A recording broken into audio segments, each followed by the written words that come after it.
Oh my God. We begin tonight with the fallout from a decision in the infamous Kids for Cash scandal. A federal judge is ordering 2 former Luzerne County judges to pay damages in the hundreds of millions.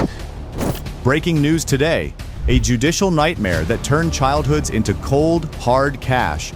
Imagine $2.6 million in blood money, paid to 2 gods of the bench to sell out our youth.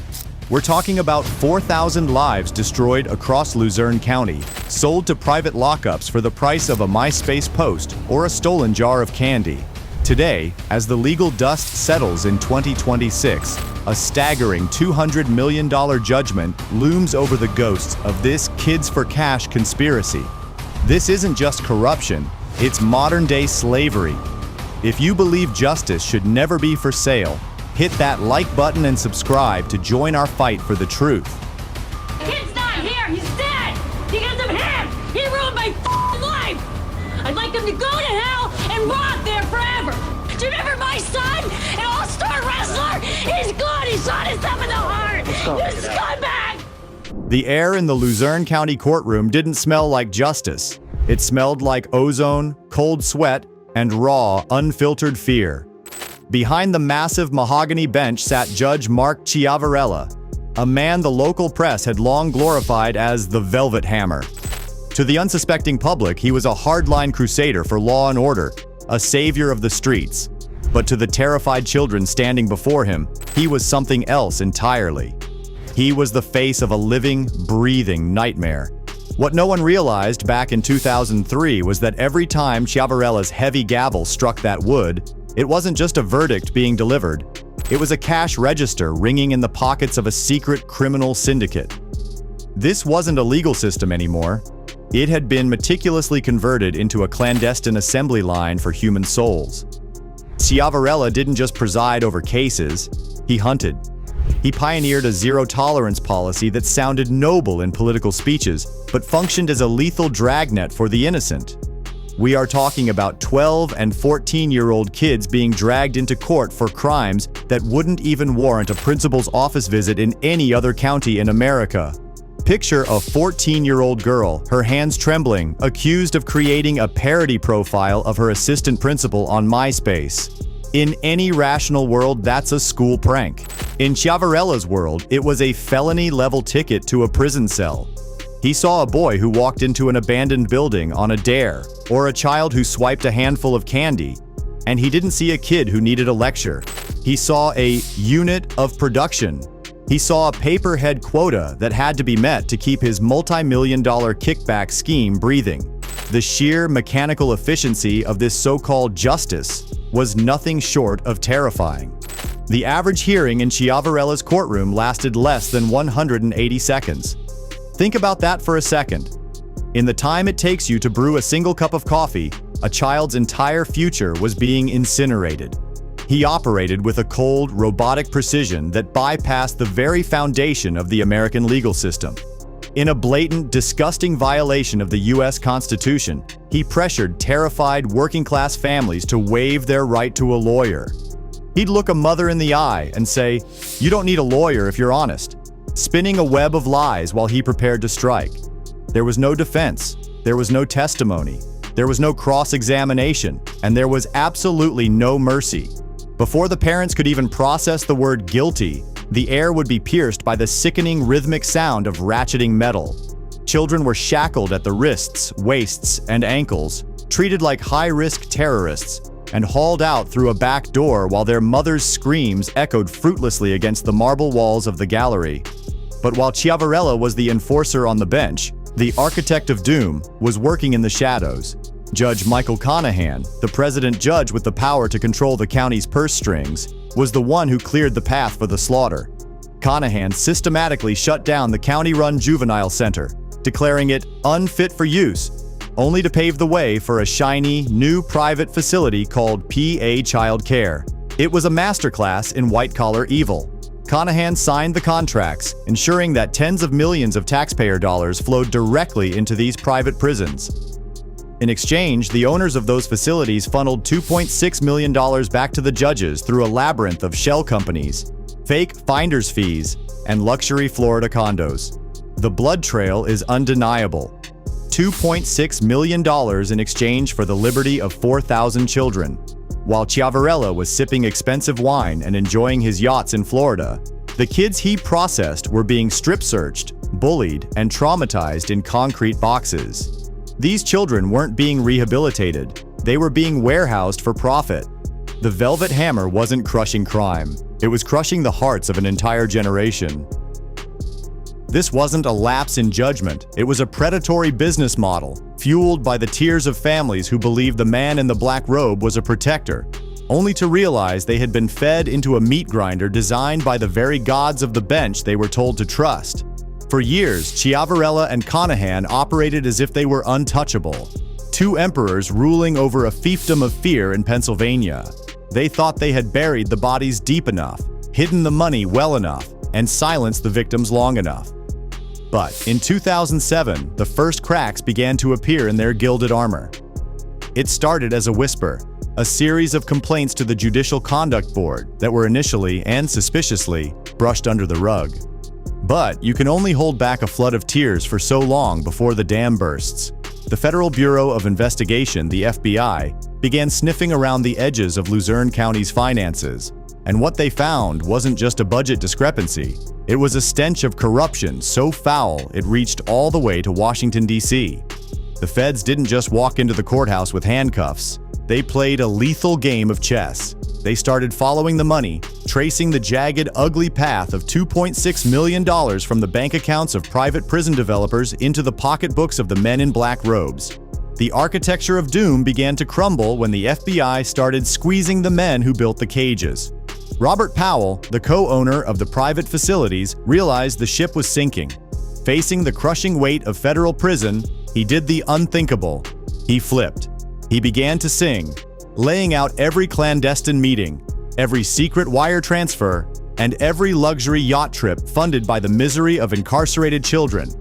The gods of the bench had no idea that their most trusted ally was now the government's star witness, documenting the very crimes they thought had made them kings.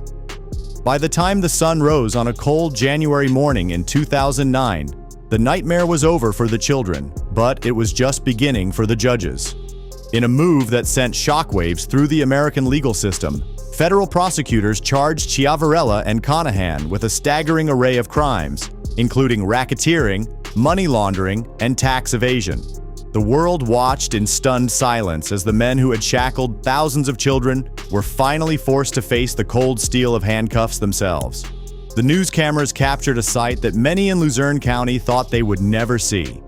Mark Ciavarella, the Velvet Hammer himself, walking into a federal building not as a judge, but as a common criminal. The trial of Mark Ciavarella in 2011 was a spectacle of high-stakes drama and raw, agonizing emotion. Prosecutors didn't just present spreadsheets. They presented the ruined lives of the kids he had sold. They showed the jury how Ciavarella had systematically stripped children of their constitutional rights to ensure the private prisons stayed at maximum capacity, ensuring his finder's fees never stopped flowing. Even as the evidence piled up, mountains of financial records, wiretapped conversations, and the heartbreaking testimony of the victims, Ciavarella remained defiant, his arrogance still burning bright. He actually stood on the courthouse steps and claimed he never took a dime to send a kid to jail. He tried to spin a narrative that the millions were just legitimate business payments. But the jury saw through the smoke and mirrors. They saw a man who had sold his soul, and the souls of his community's children, for a Florida condo and a padded bank account. When the verdict came down, it was a thunderclap. Ciavarella was found guilty on 12 federal counts. The man who had handed out decades of prison time for minor infractions was now facing the rest of his life behind bars. The judge who sentenced him didn't hold back, calling his actions a stain on the judiciary that would take generations to wash away. The sentence? 28 years in federal prison. A virtual life sentence for a man then in his 60s. His partner in crime, Michael Conahan, seeing the writing on the wall, pleaded guilty and was slapped with a 17.5-year sentence. But as the prison doors slammed shut on these two corrupt titans, a darker truth began to emerge. The judges were gone, but the damage they had done was radioactive. They had created a lost generation in Pennsylvania. Thousands of young adults with permanent criminal records, shattered educations, and deep-seated psychological scars. And as we move into the final act of this tragedy, we see that in 2025 and 2026, the ghosts of their victims are finally rising up to demand a price that no amount of kickbacks could ever cover. The prison cells are empty now, and the judges are rotting in the very system they once manipulated. But for the victims of Luzerne County, the nightmare didn't end when the handcuffs clicked shut on Ciavarella and Conahan. As we stand here in 2026, the wreckage of this conspiracy is still being pulled from the ruins of thousands of broken lives. This isn't just a story about legal corruption. It is a story of a lost generation. We are looking at nearly 4,000 individuals, now men and women in their 30s, who had their formative years stolen by a gavel fueled by greed. While the Pennsylvania Supreme Court eventually moved to vacate those thousands of juvenile convictions, you can't vacate a decade of trauma. You can't expunge the memory of being strip-searched at 13 because a judge needed to buy a new boat. The human cost of the Kids for Cash scandal is a ledger written in blood and tears. Since the scandal broke, the community has watched in horror as the true sentence, handed down by Ciavarella, played out in real time. We've seen a wave of opioid addiction, homelessness, and shattered mental health among the survivors. Tragically, some victims couldn't wait for the slow wheels of justice to turn. We've seen heartbreaking reports of suicides, young lives extinguished because they couldn't escape the stigma and the psychological scarring of being treated like a caged animal. This is the dark legacy of the for-profit model. When you treat children like commodities, they start to believe they have no value. But finally, in a move that has rocked the American legal landscape in late 2024 and throughout 2025, a federal judge delivered a blow that, while symbolic, carries the weight of history. A staggering $200 million judgment was ordered against Ciavarella and Conahan to be paid to the hundreds of victims who joined a massive civil class action lawsuit. In the eyes of the law, this is a total victory. But here is the bitter, jagged pill. The two former judges are broke. They are incarcerated and insolvent. They don't have $200 million. They don't even have $200. To many, this is a hollow victory, a massive number on a piece of paper that will never fill an empty bank account or bring back a lost childhood. Yet, legal experts argue that this judgment is about more than just money. It's a terrifying warning shot to the entire private prison industry. Critics and human rights advocates have labeled this case modern-day slavery. And when you look at the mechanics, it's hard to argue. In the old world, people were sold on auction blocks. In 21st century Pennsylvania, they were sold in courtrooms. The private prison industry relies on a pay-per-head business model. If the beds are empty, the profits disappear. This creates a sickening economic incentive to incarcerate as many people as possible, for as long as possible. The Kids for Cash scandal ripped the mask off this industry, revealing a world where children were no longer human beings to be rehabilitated, but units of revenue to be harvested. As we close the file on this investigation today, in 2026, the scars of Luzerne County remain a permanent stain on the fabric of American justice. The judges are in cages, the records have been cleared, and a $200 million debt hangs over the heads of the perpetrators. But the real lesson is much darker. It's a reminder that when justice becomes a business, the first thing to be sold is our humanity. The Kids for Cash saga isn't just a part of history. It's a living warning that as long as there is profit in imprisonment, the ghost of Mark Ciavarella will continue to haunt the halls of our courthouses. The gavel has fallen. The debt is recorded. But for the 4,000 children of Luzerne County, the silence of the courtroom will never be enough to drown out the echoes of their stolen youth. This has been a Crime Justice Files special report. Stay vigilant, because justice should never have a price tag. As the screen fades to black tonight, the $200 million judgment against Mark Ciavarella and Michael Conahan remains a staggering figure. But it is a ghost of a payout. In the cold reality of 2026, Money cannot raise the dead. It cannot erase the years spent behind barbed wire, and it cannot mend the fractured souls of those who were sold by the very system sworn to protect them. This case, the Kids for Cash scandal, is more than a local tragedy in Pennsylvania. It is a mirror held up to the darkest corners of the American soul. It forces us to ask a question that many in power would rather ignore. How much of our justice system is still being driven by a ledger instead of a conscience? The gods of the bench have fallen, stripped of their robes and their dignity, rotting in the cells they once filled with children. But the system that allowed them to thrive, the privatization of human misery, still exists. As long as there is a dollar amount attached to a prison bed, the incentive for corruption remains a clear and present danger.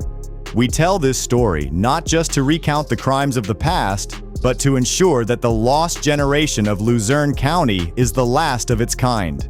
Their stolen childhoods must be the deposit we pay for a future where justice is a right, not a commodity. Thank you for staying with us through this deep dive into the crime justice files. The truth is often ugly, and it is almost always complicated, but it is the only thing that sets us free. If you want to keep holding the powerful accountable, make sure to check out our previous investigative files on the screen now. I'm your host, and this has been a Crime Justice Files special report. Keep your eyes open, stay skeptical, and never stop demanding the truth. We'll see you in the next investigation.